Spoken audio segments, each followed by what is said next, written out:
Hello, everyone. Welcome to our March Town Hall. As a reminder, we do these town halls.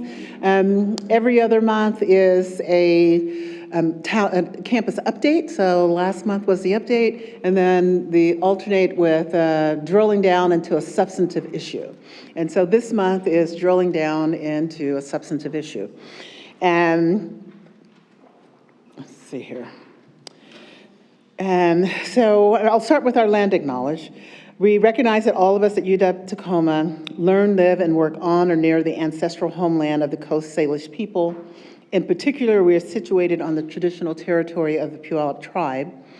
As people on this occupied territory, we have a responsibility to acknowledge the land, the ancestors who have cared for this land since time immemorial, and all of our indigenous connections today.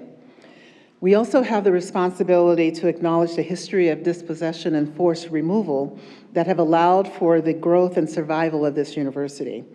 In light of this history, we take active efforts to partner with our indigenous community members and neighbors as we continue our work together as a community of learners, leaders, and educators. And I like to make it real when we talk about our land acknowledgement and talk about some of the things that we are doing. So we were fortunate, we have an Indigenous Advisory Board that meets once a quarter, and so we met with them last week, or week before last week, and talked about some of the things that we are doing on campus in terms of recruiting students and trying to grow our programs. And so there's lots of incredible things happening. We have our Muckleshoot cohort this year that is on track to graduate. I think it's 16 or 17 Indigenous scholars in June, and we're planning a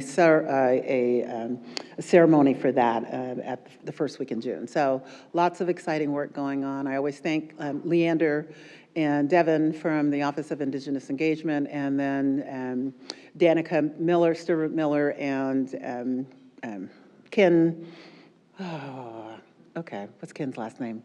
Tuckville. I was like Phil, Tuckville from the Center for American Indian and Indigenous Studies. You all know that we have Danica is the co-director of that center, which is a tri-campus center, but they got special funding from the Mellon Foundation to do work here to support our students. And so that includes the weekly family lunches in the family room. So we're continuing to do that work. So today, the substantive issue, I realize that as I am going around to Rotary clubs and to the city council and to others outside the university, that we had not come back to those inside the university to say thank you for participating in the master planning process. We kicked off this process over a year ago with a conversation with Cheryl Greengrove and Ruben Casas talking about the edges of campus and what was going to happen around us. We then hired a national firm that came in, and they did a lot of engagement both on and off campus. We included classes in the School of Urban Studies. Matter of fact, Joe and I are going next week to a class in Urban Studies, but we tried to do as much as we could to engage both on and off campus. So what I'm going to do today is tell you what we heard in that campus master planning process, the result of that, and some of the things that we are doing right now. And then I'm going to invite Ruben, who kicked us off, to come back up, and Ben, who is leading most of the work of what we're doing right now, to have a conversation about that. And the master plan the vision is just that. There's a lot of work that has to happen, and there are lots of opportunities for us to continue to be engaged in conversation about it. So the first thing that we did was we had this engagement process that, it's been over 2 years, that we tried to make sure that it was embedded in our strategic plan. So these are the 5 pillars from our strategic plan, and if we were in Wilton Phillips Hall, I always point to them. The 5 things that we've said are priorities through our strategic planning process, and I should just add, the University of Washington three-campus university is doing a new strategic plan that will come out later this academic year. And our strategic plan actually ends this year. So we will be starting the process of a new University of Washington Tacoma strategic plan in the fall that we will then try to align with the University of Washington three-campus plan. But this is the plan we have now, the 5 pillars. And we talked about what those things were as we were going around. We were able to do an RFP. We had to do an RFP. So some people say, why didn't you just use someone local? We had to do an RFP because of the amount of money. Anytime you spend more than 20,000, is it 20,000 or 10,000? You have to do a request for a proposal. And when there's more than a single source of people who can do that. We tried to actually do it locally, and we were told we could not do that. But we went with a group that had done some work here in Tacoma. It's Bjork and Ingalls group. We call them BIG. And we had some representation on the committee. But the master planning process is actually a process that is driven out of the Seattle Office of Real Estate, and there's a lot of other folks other than UW-Tacoma people involved in it. But we got big. We did the engagement, including, as I said, lots of classes, faculty and staff, neighbors, people who serve on our councils, and the Puyallup tribe. We actually went and did 2 presentations to the tribal council there, and of course our students. We heard a lot.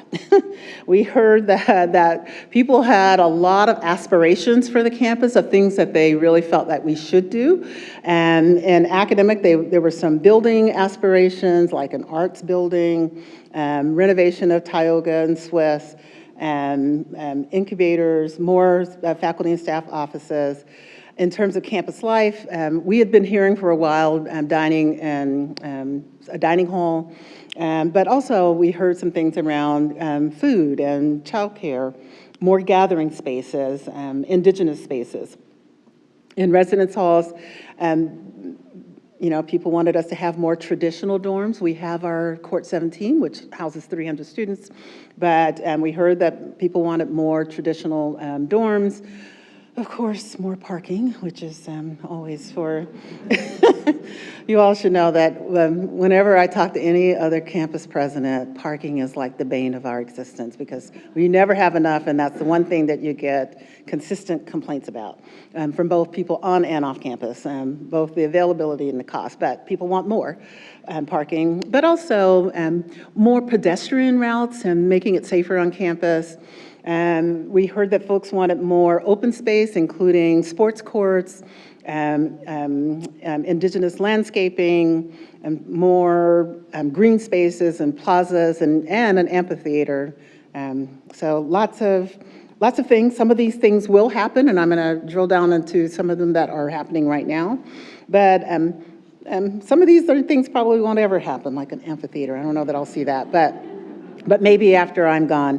But anyway, it was all really interesting just to hear what people wanted us to do here at UW-T. And, for us, a lot of what we do is limited by how we can pay for it because many of these things are capital projects, and our capital projects goes through the state budget process, and it's slim pickings and we compete with Bothell and Seattle for an opportunity. I say an opportunity to even ask for the money for the legislature. So what they came up with was a new vision for campus that includes a lot of green spaces with a very prominent sort of vista at the corner of 17th and Tacoma Avenue. That we would start this sort of green spine that would go through the campus, starting there and leading down to a new heart of campus, right in front of the Swiss hall there. We also heard that we should move from being a commuter campus to being a more residential campus, so actually adding more dorms. And then doubling the enrollment here from 5,000 to 10,000. So once the campus is fully built up to Tacoma Avenue, we would have the capacity to have 10,000 students here. The other thing is building a campus that really is a 24-hour campus, more as alive at night as it is during the day, more active with new academic programs, welcoming green spaces that are open to community, and of course, as I said, more residence halls. So here is what this campus master plan moves us, I said, from 5,000 to 10,000 to about 15% of our students being housed on campus, and that we would have a full residential. We would still have apartments, but we would have a dining hall with meal plans and a traditional residence hall.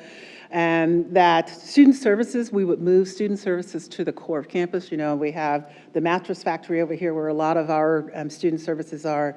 We have the Y up on Market and 17th there. So really trying to move more of the student services to the core of campus. That we would increase the number of parking spaces, and I probably will still get complaints, but we will increase the number of parking spaces. And then we would have this thing right now, we're calling it our public realm space, and that is spaces that invite community in, that are welcoming to community, places for people to gather and enjoy the spaces that we have on campus. Right now, that's the Prairie Line Trail, but the Rainier Vista is what we're calling that new space up on 17th and Tacoma Avenue there. So, fortunately, we were able to partner with the city and others to talk about this plan, and they feel like that what we were doing was so important to the future, that they invested in putting together a video to show what our campus looks like now and what it will look like once it's fully built. So, hopefully this will work.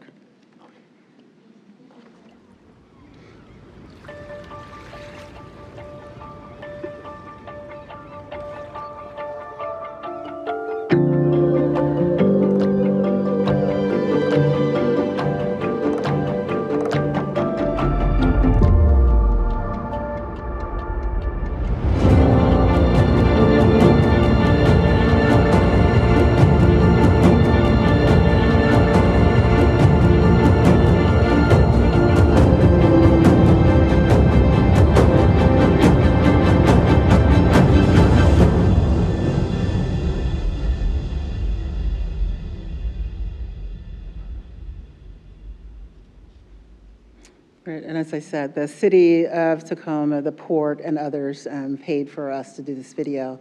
And they plan to use it for economic development purposes as well, as they're trying to recruit new businesses to Tacoma. So I love this ending shot because that is looking down from Rainier Vista, looking through the campus and with green spaces. And someone asked me, are we gonna have a vernacular, and I said, no, we're going to have terrace spaces where people can move up and down the hill, but we do have to have ways of moving people up and down the hill. So that is, thank you. So what I want to do now is, so we have the plan, and there are some things that we think we can do in the next 5 to 7 years that if we get started on them now, can be completed by the time, well, maybe, by the time light rail comes to Tacoma. I'm like, you know, they keep changing the date.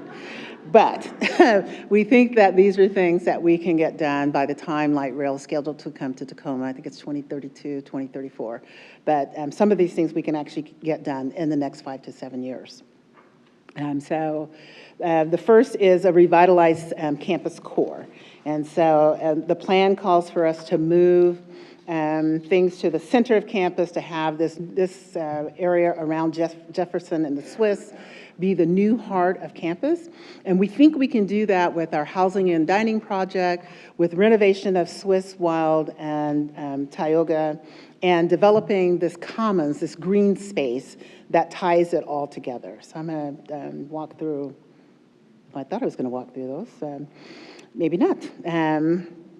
I'll just talk a little bit about, no, I'm talking about all of them. So I'm start with housing and dining. Okay. I was going to say, I know, housing and dining. Many of you know that last November, we got permission from the Board of Regents to go out to bid and to select a housing developer to partner with us to build housing and dining. We're in the midst of that process now. We got 8 proposals, and Joe likes to say we're not competitive, but Bothell, when they went out, only got 2. But we had eight proposals from really prominent campus housing developers around the country. All really wonderful opportunities. We asked that they give us preliminary plans for both sites. The plan is that we would sell Court 17 to the developer. They would redevelop this entire area, so renovations of Court 17 as needed, and then they could give us either a proposal to just do one or do both of those sites. So we are down to 4 firms, and I think this week some of them were doing their due diligence, and their final proposals are due to us in March 17th, and then we will select one of those developers by May 15th to then begin the negotiations with them on sort of drilling down on design, costs, pro forma, all of those things needed to get us to a point where we go back to the Regents in January of next year to say, here's our plan, here's what it's going to cost, and we want to enter into a formal agreement with that developer to build that. This timeline would have us, if all goes as planned, opening that new residence hall and dining facility in fall of 2029. So 3 years from now, we would have that opening. And none of the developers think that that's too ambitious. They're actually right on board thinking that we can have this delivered by fall of 29. Swiss Wild in Tioga, you all know, people, when I first started here, they're like, what are you going to do about the Swiss? It's still, it's boarded up. It's not safe to be in that building right now. It closed during COVID, and we have not had a plan to revitalize it. But with the master plan calling for us moving student services to the center, we have put together a proposal to renovate Swiss, Wild, and Tioga, and to create move all of our student services to those buildings. We think that I'm always like, okay, the UW capital projects plan is that we get to ask for the opportunity to go to the legislature in January. All indicators thus far are that our plan, our request, is going to be approved at the end of this month. So I'm like, we're getting all the right signals that yes, again, it is the opportunity to ask for the money in January. So we will know by the end of this month, but we've worked with the Student Life folks and have plans to create a welcome center right there at the corner of 19th and Jefferson. The old Swiss Wild will become our new welcoming center, but we'll also then move all of our services to the center there. And I didn't say this, but let me go back here. We have been working with the city to vacate 19th Street. And we have permission now. Oh, okay, yes. We have gotten approval from the city to vacate 19th Street. So we're going to stop. There will no longer be traffic through there.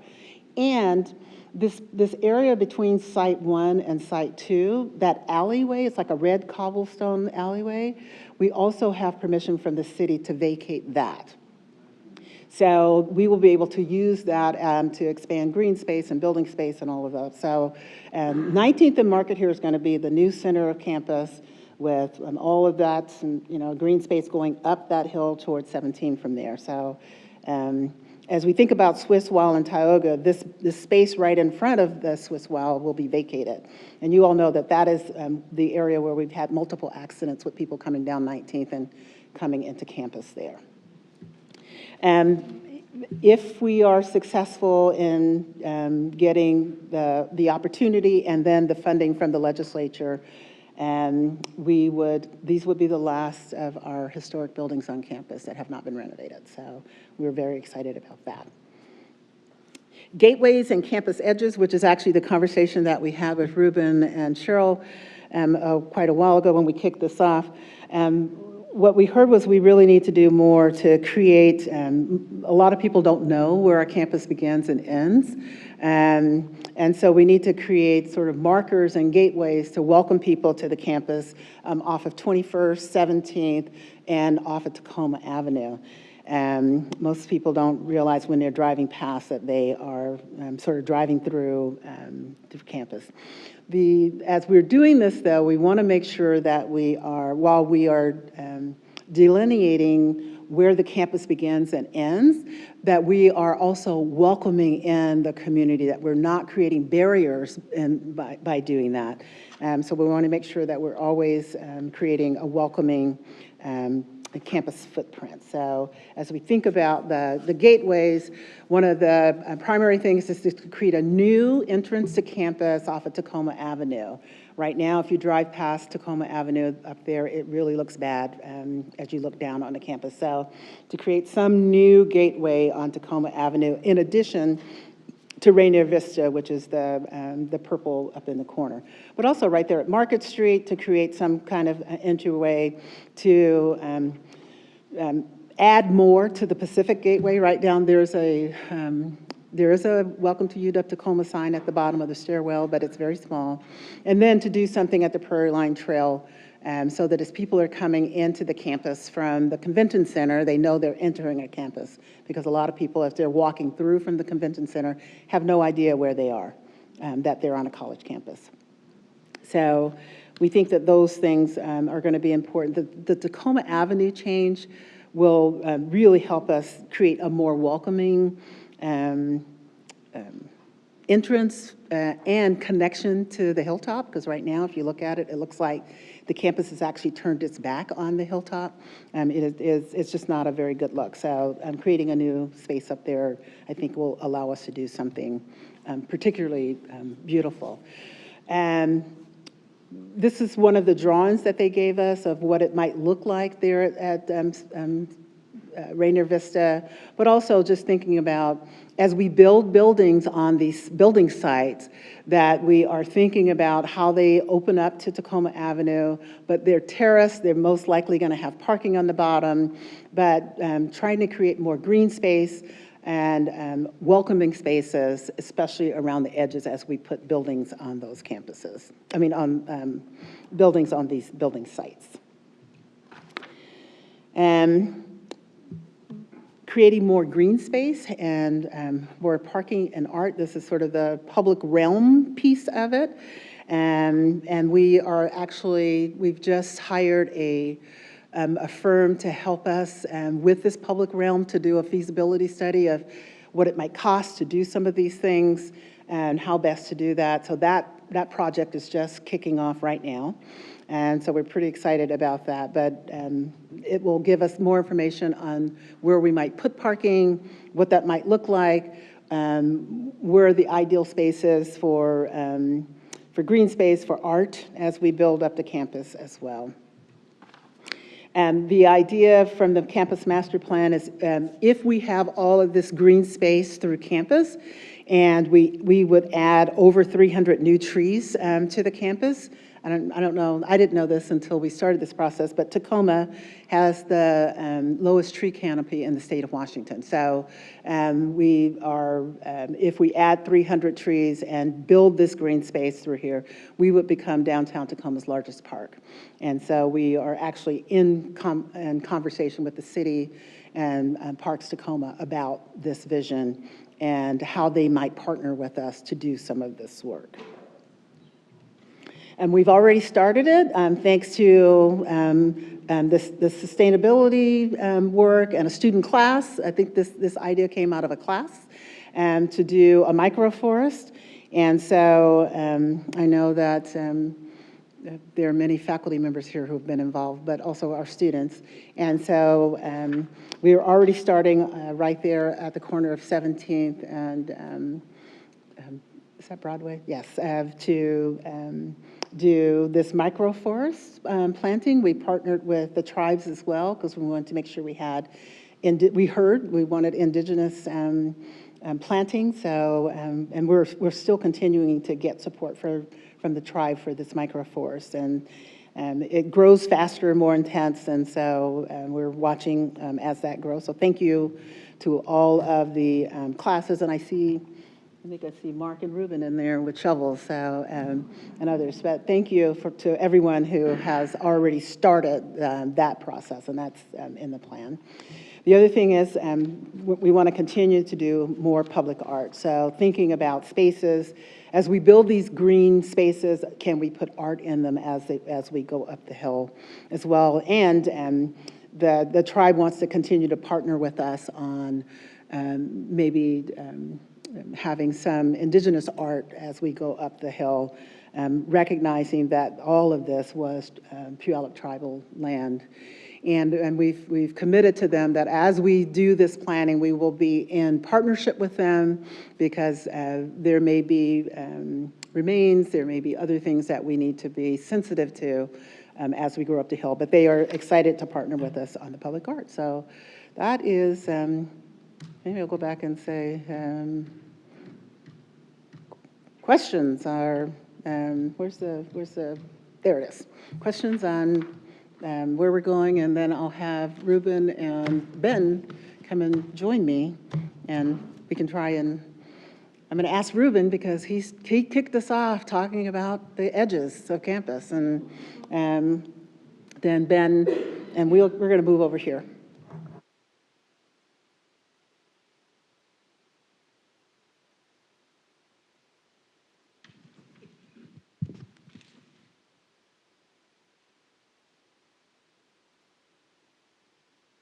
Sit in the middle if you want, or I can sit in the middle. All right, go ahead.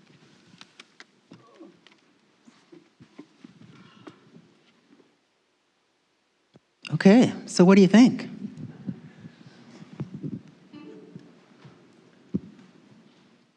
Well, you keep giving me credit for saying something and then kicking this all off, but I think a lot more people deserve credit.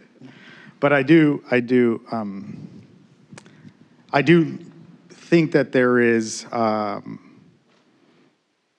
lot of potential in conversations that at some point were just words and ideas, but now we are, I don't know how long it's been, just over a year since we started talking about this, and to see these ideas visualized, I think not only gives us a sense of how important UW-T has been to this city and to this community, but how it can continue to be important to this city and this community, not only through our, our educational mission, but through our physical and built environment.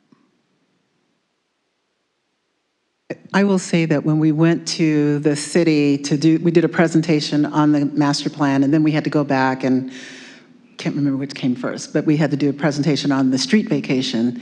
They are so excited about the possibility of UW-T continuing to grow because they see it contributing to the economic vitality of the region and of the city. And if we are able to become a more 24-hour campus, that they see that adding to the vitality of downtown Tacoma. Yeah, I think, yeah, I'm up to my eyeballs in the master plan, so you're going to get nothing but sunshine and roses from me on this. In terms of a successful plan, I mean, there's the story that, what happens when a report is written, it sits on the shelf, it goes and sits on the shelf. This plan is not sitting on the shelf. That video that we saw is a great initial example of how folks have latched onto this, choosing to make the investment in making that particular video because they know they're going to be able to take that to other decision makers and other investors and other people that want to be involved in the great and wonderful thing that is UW-Tacoma. The proof is in the pudding. We've got projects in the pipeline now that probably wouldn't have had as much success. The the housing and dining project, the P3 that we're working on, the amount of responses we got for that was A, because UW-Tacoma is awesome, and B, they were able to look at that master plan and say, oh, this is what they want. This is what we'd be building in. I think we're just going to see, more of that as we move forward. Absolutely. So one of the things we've also been fortunate to have a real estate advisory committee that Ben leads, and we recently were able to add someone from the city's economic development to that committee. And so I know, Ruben, you've been involved in the city's transportation work and some of that. Thoughts on how this is tying into what the city is planning to do? Well, on the question of timing, I think that, the difference between plans that that sit on a shelf and which start operationalizing activity, there's a big difference there. And I was thinking about precisely the work that the city has been doing for a while now, but in the last 2 years, there's been a lot of effort to put out both a new transportation plan, the One Tacoma plan, the Vision 2050 plan, all of which is it's doing two things as I see it and as I've experienced it. It's responding to expected regional growth. I was looking at data from PSRC, and by 2050, Central Puget Sound is supposed to grow by at least 1.5 million people, and Pierce County is expecting to receive 21.7% of that growth. So a lot of the city's work on land use policy, environmental policy, transportation policy is geared towards receiving that growth in a way that doesn't put us out, literally. But also, what I see the city doing is it's responding to the community and communities within Tacoma and South Puget Sound that say that we want a different set of options when it comes to where we work, where we study, where our children go to school, how we get around. And so this plan, I think, really dovetails with a list of things that the city has been doing to not only receive that growth, but to also ensure that we can create, maintain, and sustain vitality and health for people that work and live in Tacoma. I've been particularly involved in the transportation planning, and a lot of the conversations we've been having there have to do with the public realm. For a long time, when you talk about transportation, you're talking about cars and buses and micromobility, but we added a new element to this version of the transportation mobility plan, which really aligns with our vision for green space and public and community space, where the public realm really needs to be more than just a place where people stand to wait for the bus, right? The experience of walking from work to a restaurant or even from class to the parking lot, it has to be a comfortable experience. It has to be a place that feels welcoming. And so that's just one example of so much work that the city has been doing to both receive this growth, but also to honor the priorities of people that live and work here now. And I think this plan is in real alignment with that work.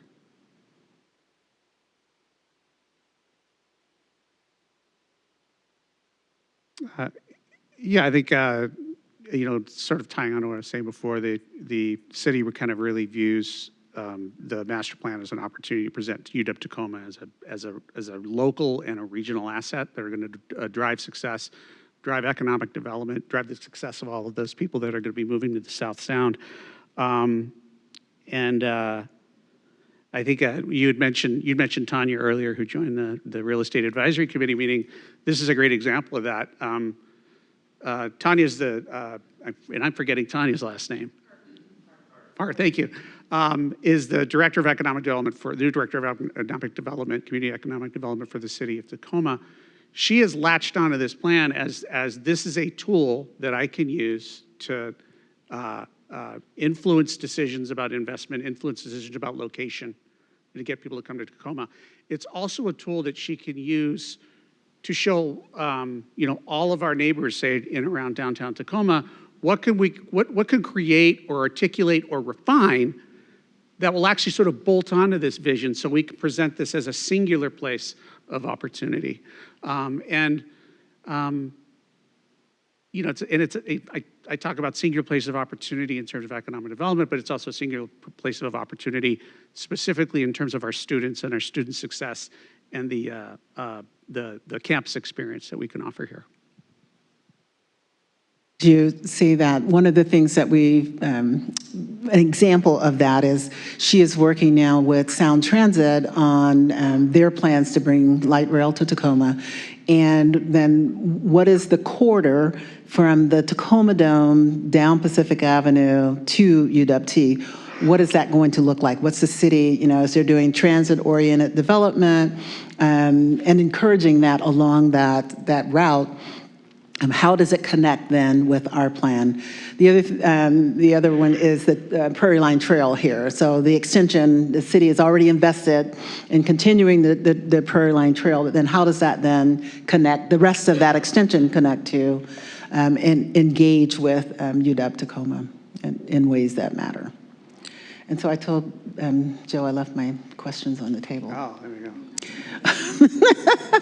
Okay, so opportunities for improving the plan. And I will say that Joe and I are going Monday or Tuesday to a class. They're going to give us some ideas as well. So if any of you in the audience have ideas for improving the plan, we're definitely open to that. But what are some things that we might do to build on this? Well, I remember that one of the things we did after we had the presentation on campus edges and connectivity is, well, Ben and I and Joe and I, we met with a lot of our institutional partners, so folks at the museum, folks at the library, because I do think that they are our neighbors, right? And so the plan, in some ways, is in conversation with these institutions, but I also think that these institutions are probably going to be doing growth of their own. I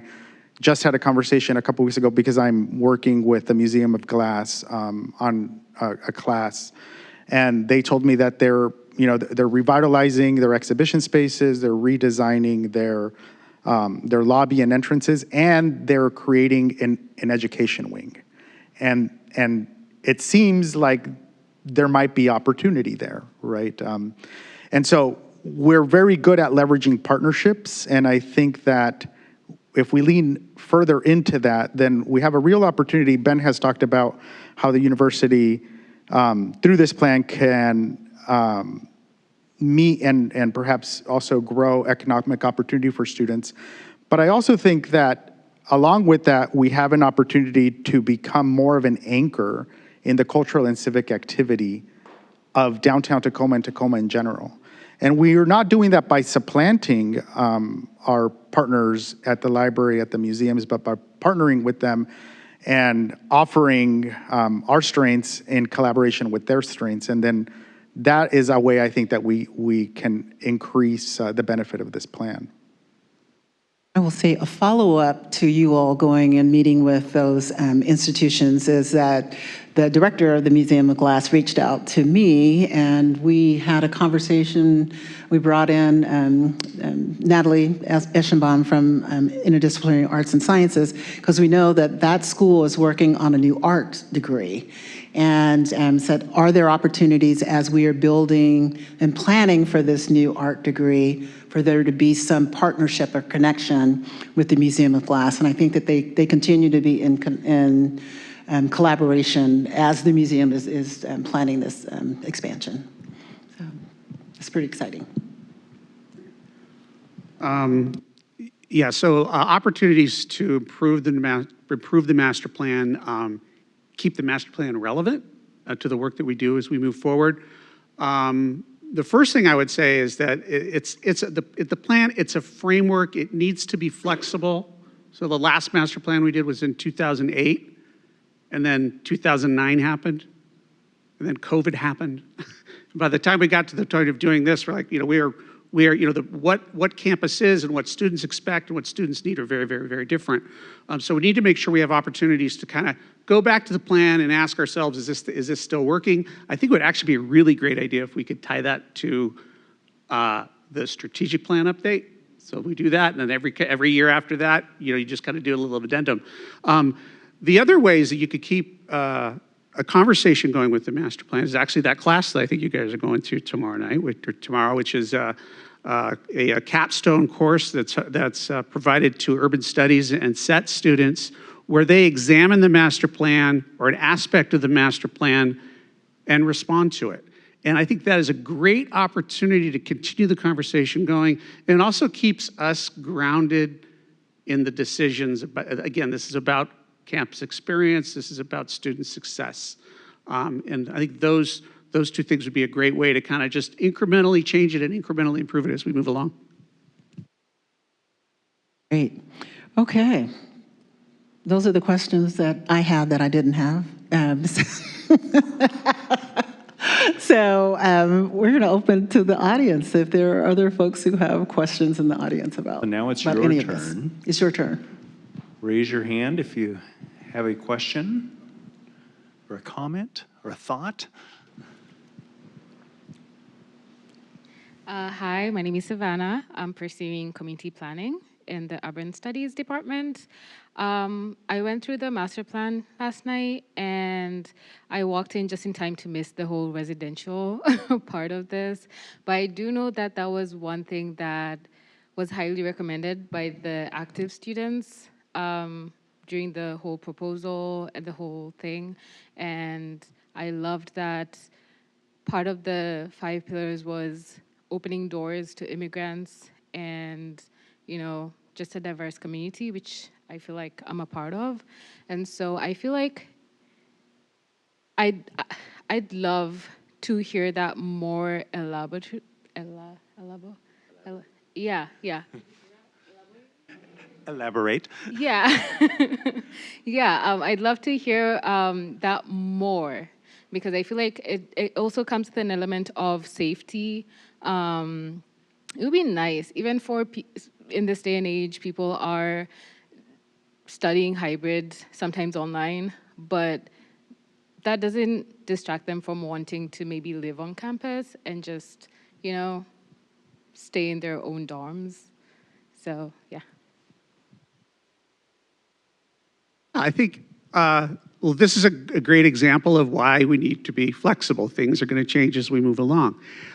It is also an opportunity to point to something we've already pointed to, that the new student housing and dining project, a public-private partnership that we're working on, that we're hopefully is going to be opening in the fall of 2009. These are the kind of programming, 2009. Oh yeah, that's a long time ago. These are the kind of programming decisions that would go into those new buildings. So how do we create new housing, or is it repositioning existing housing like in Court 17, so that we have an overall housing ecosystem that can satisfy the needs of a broad range of students, and that can be responsive to new issues about like security, to new issues about, I want to do my hybrid class at 9 o'clock and then study till 3 in the morning and be okay doing that. And I want to do that here on campus. So does that answer your question? You're walking that back over, I will say that. The design process for the housing and dining project will include Campus Voice. So we have students we have a housing working group right now, and there are students on that group. Student Life, which manages the residence hall, is working on the programming part of it, and so they have students who are engaged with them on that. But we'll continue to have public conversations about this and to invite students, classes, and others who want to be involved into. We didn't do this in a vacuum. We got lots of ideas from people, and I think because we were listening or trying to listen, and Big did a great job, the firm, they did a really nice job of incorporating everything that they heard into the plan. So housing and dining will definitely include student voice as we design it. We'll design it with student needs in mind. Which is why, we started this process, I should have said this, we started this process because that big monstrosity of an apartment building went up over there, and the developer came to us and said, hey, I can't get a tax credit because I'm in your campus footprint, so I'm going to go to the legislature and ask them to overturn that law. And I was like, and by the way, we want to market this to your students. I was like, I don't think so. So when I realized then that we didn't own all of the property in our footprint, I was able to go to the legislature and ask them for funding to buy the rest of the property in our footprint. So we now own all of the property in our footprint. We haven't closed on one, but except for the Buddhist temple, but we do have a right of first refusal if they ever decide they don't want to be a Buddhist temple anymore. And we have a right of first refusal on that, but everything else in our footprint, and we could build on it, but they've been there over 100 years, they're probably going to be there another 100 years. But everything else, so no more high rises. In between, before we were able to get the resources to buy the rest of the property, 2 more high-rise buildings went up in our footprint. And that's why the city was so alarmed, because they're like, they want to see UW-T grow. And I was like, we can't grow if all of these apartment buildings are going up in our footprint, and if they're trying to overturn the legislation that was supposed to deter that kind of thing in the first place. Question back. All right, thank you. I just wanted to say that you answered that, and thank you. Thank you.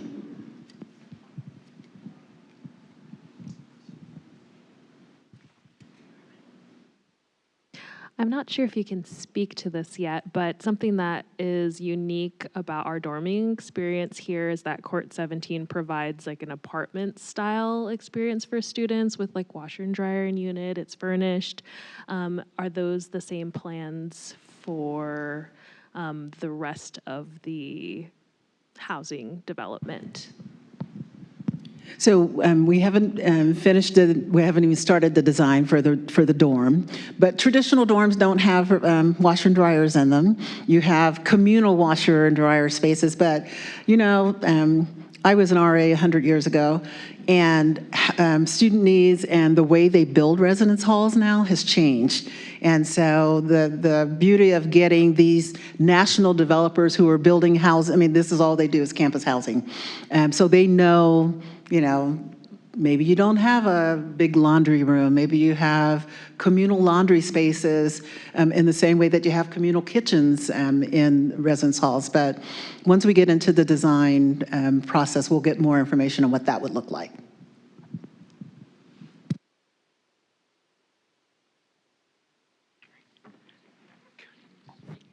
Hi.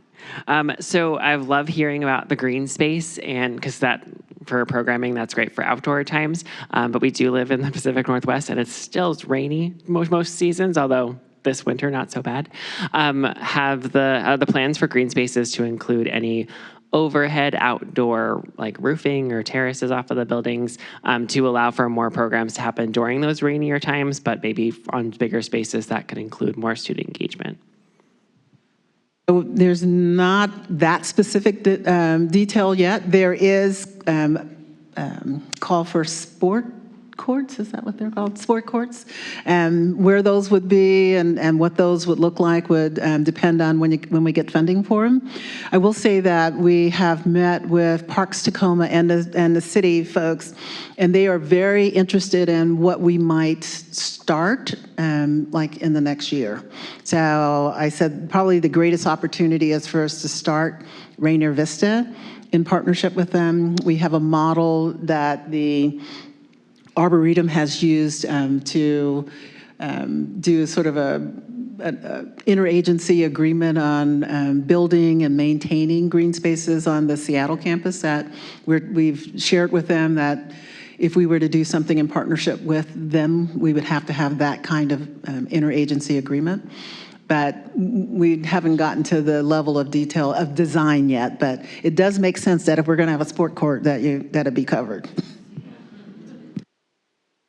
Hi, thank you. I have a question about the site of the old Japanese language school that was on Tacoma Avenue and what the plans are for commemorating it. that the university bought and then tore down? Yeah, so that is kind of very up in that, that northwest quadrant of campus where that entry is. And so there's a couple things. First of all, that green space that goes from the center campus up to that northwest corner is envisioned to be sort of an episodic or set of episodic experiences as you move up the hill. Those last two portions up at the top there are tended to get a lot more natural and what's the word I'm looking for? Introspective. And part of the reason is an acknowledgement of that space and of the community that was there. And there is also I can't remember if it's exactly in there, but I know we've had discussions about another specific memorial to that building and to that community to acknowledge it, and something in addition to the one that we have down at the Prairie Line Trail.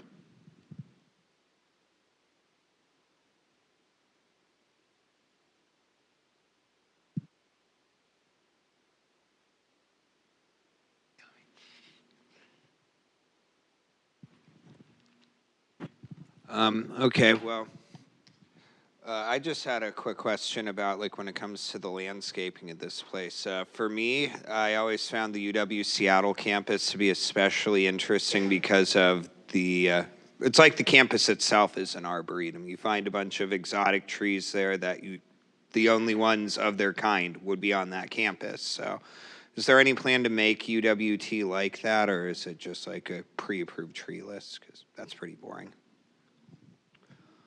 I hope it would be interesting and beautiful. That is the plan. As you look at this green spine that comes down from 17th with all the way down to the Swiss Wild there. And if we're going to add 300 trees, you know, what do they look like? You know, as I said, we're in conversations with Parks Tacoma right now, and we're in conversation with the tribe as well. So once we get to a place where we're designing, I would hope we would do something interesting and unique for Tacoma that would be as iconic as the cherry blossoms on the Seattle campus or something like that, or as iconic as the arboretum leading into UW Seattle.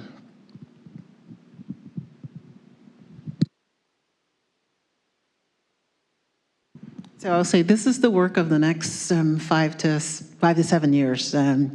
We hope that you all will stay engaged and interested in what we're doing and partnering with us and giving us great ideas and feedback as we do this work. Once we get to a point where we are doing design and asking for people to serve on committees and to come to charrettes and other things, that we hope that you will do that. If someone has a special interest in a special thing, so I don't know your name, but I'm going to hit you up for the parks planning. So, and then Lisa, I'm going to hit you up for the recognizing the I think either art or some kind of memorial as we think about that new entrance off of Tacoma Avenue there. So if any of this sparks a passion in you all, please let me know, because there's opportunities for you to plug in. If you're a faculty member and you're doing something, you're teaching a course that's related to any of this, let's figure out a way for us to get your students engaged, whether it's a capstone project or an analysis of something. There's lots of opportunities for the entire campus to be engaged in this. So thank you for making time today. Appreciate it.